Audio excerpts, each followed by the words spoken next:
মাইলের পর মাইল শুধু তপ্ত বালি আর এই রক্তবর্ণ সূর্য। কিন্তু আমায় থামলে চলবে না। ওই প্রাচীন মন্দিরের রহস্য আমায় জানতেই হবে। অবশেষে খুঁজে পেলাম।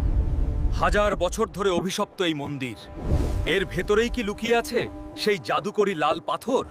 এ কি? বালির নিচ থেকে কঙ্কালরা উঠে আসছে কেন? তাহলে কি আমি কোনো মরণ ফাঁদে পা দিলাম?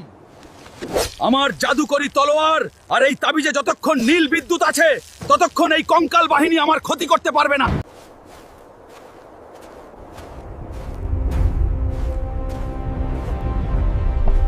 দরজা খুলছে, কিন্তু ভেতরের এই অন্ধকার যেন কোনো অমঙ্গলের সংকেত দিচ্ছে।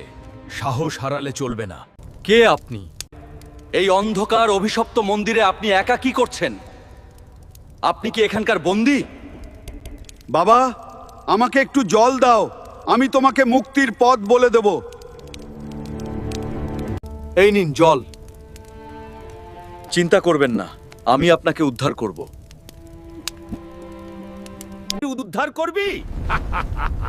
এই ভুলের জন্যই তো আমি অপেক্ষা করছিলাম। এখন দেখ আমার আসল রূপ। আমি কোনো সাধারণ বৃদ্ধ নই। আমি হলাম এই মরুভূমির অগ্নিদানব। আমার এই মায়াজালে যে পা দেয় সে আর ফিরে যায় না।